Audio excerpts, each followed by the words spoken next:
What's up, guys? Blade Master here, bringing you the final gameplay between me and William Kazanka from the Sacred Man Clan as part of Pt.3's Total War tournaments. This is round 2, game 3, and it is a Sassanid versus Sassanid mirror matchup. Kudos to Pontic for having this rule set. It makes for some really amazing games, and this one is not going to disappoint you, I can assure you that.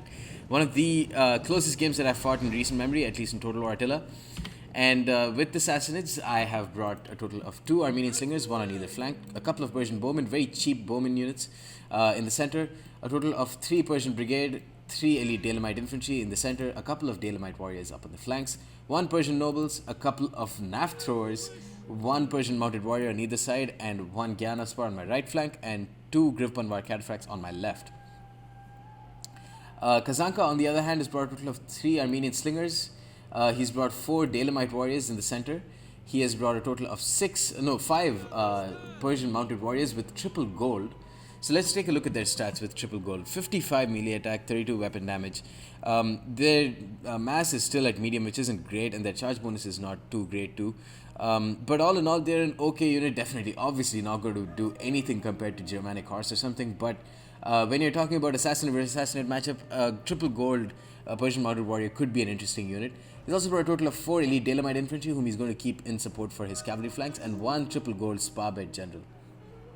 Let's go ahead and put this in a little bit of fast forward. Now what I'm going to do is with my Persian mounted warriors, with my Persian bowmen, just start firing into his Armenian slingers, turning on precision shot and letting these bowmen die. But in the process, they will eat a lot of the limited ammunition that the Armenian slingers have.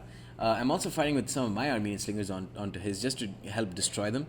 And these are very cheap bow units, only 120 talents, and I can afford to lose them. They could play a pretty decent role late game, but they're doing a decent enough job as it is killing off his Armenian slingers. Meanwhile, I was planning to use my Armenian slingers for the more purposeful job of trying to kill off his Persian mounted warriors, or at least get some shots in and reduce their charge speed, which would give my otherwise inferior melee cavalry component kind of an advantage. Persian bowman here not doing too much and dying as expected. Got 2 kills on these guys, 4 kills on the others. I think my Armenian slingers probably did a better job in killing off those the enemy Armenian slingers. Now I'm going to fire off 1 volley with my Armenian slingers, or hopefully fire off 1 volley onto his charging in Persian mounted warriors. There we go. One of these guys' charge bonus reduced and the other one's reduced, so my charge would actually do pretty decently there. Also going to charge in with my Naf throwers. That's what I really wanted with these guys, just start to fire bombs. But they're getting too close. I've turned on rapid advance, so I'm able to pull them out and then charge in with my Gyanaspar. The Gyanaspar will just completely slaughter 13 kills on the charge on these Persian mounted, since they have such poor melee defense and mass. Moving around with my Naf throwers, and also on the left flank I'm preparing to advance here. Naf throwers here, let's see if they get into combat, which is bad. They can't get into melee. Meanwhile, on the left flank, let's see what's going to happen. I think I'm going to get a pretty decent charge in.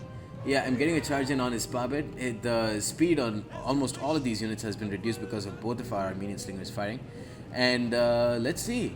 Ooh, nice. Got a nice bomb toss there. 16 kills from 1 bomb toss with the 200 talent unit. His Sparbed is down to 42 units just from that. I think I got like 16 kills on his Sparbed. But my Persian mounted warriors on my right flank have wavered and routed. Naf throwers here not doing as much. Bringing in my Persian nobles, was about to charge into his infantry line. Instead took a massive amount of javelins to the back. They lose 5 men there, just to charge into his Persian mounted warriors, and they get some more. They get a decent amount of kills on the elite Dalemites there. But here, just massive cavalry blobs going in. The Naf throwers did decently initially, but now they're going to be more of a liability than anything else. Also going to charge in help out in these battles. What I'm going to do here is just advance with my units, then turn on shield wall. Or it looks like I thought I was turning on shield wall. There we go. Shield wall is turned on. These Dalemite warriors will lose very badly to elite Dalemite infantry with shield wall on. And here his Persian mounted warriors are starting to waver, but my Persian brigade are also starting to waver here. My Persian nobles is doing decent, 42 units, but they're basically they're trapped in a very, very precarious situation. Armenian slingers getting 14 kills here and 19, just not doing too well with them. Gyanaspar is starting to drop because in extended combat, their poor melee defense with their melee damage is not going to help them. Although elite Dalemite infantry getting into his Armenian slingers and killing them off, my Grivpanvar are not doing too well, and my Persian nobles unfortunately already routed. but my general has fallen too. So that's led to a pretty huge mass waiver there. So his spar bid is still at 29 units. That's just the excess, the better health and staying power that they have come into play. Actually, they don't have much better health, to be honest. He just used them better. 26 kills on my elite Dalemite infantry. They are in shield wall, so they will do very well against his elite Dalemite infantry, especially. With the other ones, with the Dalemite warriors, I'm killing off his Persian mounted warriors. And my Grifpanvar just not doing too well in killing, but managing to kill off his Armenian slingers. Here, I'm not really sure what my Persian bowmen are doing, but they're at least going to eat a charge while I try and reload with my NAF throwers. His spar bed is down to something like 28 units, 40 kills on my Armenian slingers, so they're definitely getting a lot of cavalry kills. Persian mounted warriors down to 9 units, spar bed down to 16. Grifpanvar somehow still managing to not rout. And here my elite Dalemite infantry are my Dalemite warriors are going to hold out forever. His elite Dalemite infantry are down to 41 men and they're starting to waver. The one good thing about Dalemite warriors is that they can hold and they can hold and they can hold and hold and hold. His Persian mounted warriors down to 6 units. Armenian slingers are about to get charged by his spar bed as well. And my Dalemite warriors have done very well in clearing out his slingers. And unfortunately, my Grifpanvar have routed after charging into his Persian mounted warriors. They could have been immense in just rear charging his infantry here. But his elite Dalemite infantry are exhausted fighting against units that my elite Dalemite infantry who are in shield wall and have that bonus versus infantry. And I'm also, I think, rear charging with the other one. These Dalemite warriors still managing to hold out. My Armenian sling is doing such a good job in holding out against his spar bed generals. Only 6 units left in his spar bed. The general is not dead yet though, and the Dalemite warriors, they won't be good at being offensive. And here my elite Dalemite infantry have killed off that Dalemite warrior, and I'm going to rear charge with the excess unit onto his elite Dalemite infantry, and that's going to be pretty big. These units have decent morale, but with a rear charge, and they're not really going to do too much. His spar bed though still a concern at 6 units. So what I'm going to do here is I'm going to move away with the excess unit that I have, and then put these units into shield wall. And even if the spar bed doesn't charge into them, they're close enough to my ally unit that they can just throw a precursor javelin if the general gets too close. Rear charging with this Armenian slinger onto this elite Dalemite infantry, or just flank charging it in. And I'm just procedurally rear charging his units, and then they're starting to waver and rout. His Dalemite warriors are not doing too well. My Dalemite warriors doing much better. They don't have shield wall formation on though. Armenian slinger is starting to waver, and he's used scare very, very, very effectively there. Excellent use of scare, and he's just managed to rout that Armenian slinger. Otherwise, that Armenian slinger could have just rear charged these guys, and then that morale waver could have been too much for them. And here Dalemite warriors about to get charged at. He's used brace, which increases their entity mass. So I think that does well when they're charging in. His spar bed though only have 6 units. The general's still not dead though, which is very bad for me.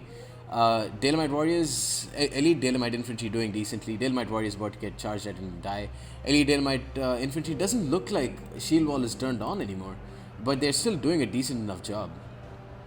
105 kills with these guys, 113 kills with them, hardly taken any casualties, and he's just taking his time with his spar bed general here, and this is just excellent use of his general here by Kazanka. This is really what I mean. He's just done so well. He's conserved their ammo, used whistling shot to provide the morale penalty needed, and that actually helps a lot in late game. So you can see the morale down to negative 25 for my elite Dalemite, but for some reason they haven't routed, and I'm able to turn on shield wall on these guys just in the nick of time. So they'll get a lot of casualties in the initial phases, but I think they'll be able to do pretty well against his units there. I've managed to kill off the other unit, and now it's basically 4 against 3, but some of his units are starting to are taking it. They're just eating it from my elite Dalemites, and there we go. Killed off some more of his spar bed. Only 2 units left, but it doesn't look like his general is dead. That's really unfortunate, I have to say. That's just bad luck on my part. If I manage to rout his general now, his Dalemite warriors for sure would rout because they don't have great morale, and then it would be a 3-on-2 situation, whereas my elite Dalemite infantry have much better morale than them, I think. Can't really judge it at this point. but now he's going to use his excess numbers to his advantage, and I'm going to try and countercharge with my units so that he doesn't get a rear charge, but it's going to be too little too late. My elite Dalemite infantry basically dead here, and he's going to rear charge with his spar bed at the same time. 155 kills with my elite Dalemites, and his spar bed, I think now they should rout when they're trying to pull out. One unit left. Men are broken. I think his general is still not dead. No, his general is dead there. There we go, general dead. But it's now I've put my units onto shield wall, so they'll actually do pretty well for the time being, but it's not looking good for me at all. There's no chance. His spar bed is routed though, and the other unit has shattered and routed, and now my elite Dalemite are going to charge into his, but I pulled them back at the last second because there's no real... Oh man, this is bad for me. I should have just charged in, but I wanted to MLG it too much, and I wanted to pull back and then turn on shield wall, because that's just helped me so much in the game so far. But in the process, they just got attacked in the rear. Elite Dalemites are doing pretty decently though, but now the excess units that he has is just going to be too much. He's going to rear charge this elite Dalemite, and this Dalemite infantry is not going to do... It's going to hold out, but then the eventual excess units that he has is going to win out. So there we go, rear charge from these guys. It doesn't look like they're rear charging yet. Let's go ahead and put this into what's it called? Oh, I think he's turned on shield wall, and I'm not really sure why he's turned on shield wall there. So it's not like their charge is really going to affect them. But 184 kills with these guys, they're starting to waver, and the other one is also starting to waver. Wavering due to army losses. And yeah, I mean, it's time to call it GG. I think both of us played quite well. I played pretty decently, but I brought a pretty risky build. That said, I think Kazanka played incredibly well, especially with the spar bed at the late game, using Whistling Shot and Scare to basically rout one of my Armenian slingers, and then use Whistling Shot to lower the morale. It's just excellent play, and that's what really made this game so fun. So I have to thank Pontic for this rule set. Assassinus vs Assassinus, it was just an excellent game. Taking a look at the stats, my nav throwers did pretty decently. I think both this 21 kills and 15 kills were both on cavalry, and I managed to kill off a lot of his sparbed with that one bomb toss. Dalemite warriors did decently, 115 and 82 kills. Elite Dalemite infantry did very well because they were basically all on shield wall the entire time. Persian mounted didn't do too much. Griff Banwar didn't do too much, but Gyanaspar did decently. His Persian mounted were quite lackluster. His Armenian slingers did better in terms of kills, but they wasted a lot of their ammo on my Persian bowmen, while I basically focused on his Persian mounted and his sparbed. Persian brigade were a disappointment, and it looks like him bringing the more elite units actually paid off. Anyways, guys, that's the end of this battle. Hope you enjoyed it. Stay tuned for more. Peace.